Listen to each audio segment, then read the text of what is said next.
جب سے corona virus کی خبر گردش میں آئی تو دیکھنے میں آیا ہے کہ سوشل میڈیا پر ہر چوتھا شخص خود ساختہ ہی ڈاکٹر، طبیب اور روحانی معالج بن کر بیٹھ گیا ہے۔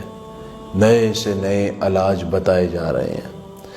ایک آڈیو میسج سننے میں آیا کہ کوئی صاحب کہہ رہے ہیں کہ آپ قرآن مجید سورہ بقرہ کے ورق پلٹائیے تو آپ کو کسی صفحے میں بال ملے گا۔ یہ بال نبی پاک صلی اللہ علیہ وآلہ وسلم کا منہ مبارک ہے اور یہ کرونا وائرس کے علاج کے لیے ظاہر ہو رہا ہے۔ اس کو پانی میں گھول کر مریض کو پلائیں، اسے شفا ملے گی۔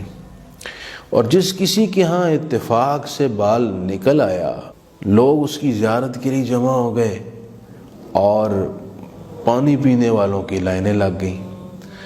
تو جناب والا، گزارش یہ ہے کہ یہ جس شخص نے میسج بنایا اور کنوے کیا، اس نے اسلام اور مسلمانوں کے ساتھ بہت زیادتی کی ہے۔ یہ جہالت ہے، اس کا حقیقت سے کوئی تعلق نہیں۔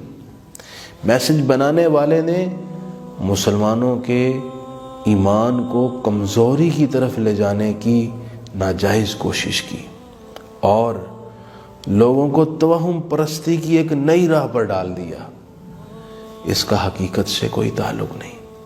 یہ بال وہی ہیں جو آپ کے ٹوٹتے ہیں اور ٹوٹ کے گرتے ہیں، یا قرآن کی بائنڈنگ کرنے والے لوگ، ان کے بال بھی ٹوٹتے ہیں، گر کر کسی نہ کسی صفحے میں آ جاتے ہیں۔ تو ہر شخص کے تو بال ٹوٹتے ہیں، وہ گرتے ہیں، قرآن مجید میں بھی گرتے ہیں۔ لہذا یہ وہی بال ہیں، ان کا نبی پاک صلی اللہ علیہ وسلم کے منہ مبارک سے کوئی تعلق نہیں۔ اگر آپ کو کوئی اس طرح کی خبر دے تو آپ اس کی بالکل تصدیق نہ کریں، اور قطعی طور پر یہ آڈیو میسج کسی کو شیئر نہ کریں۔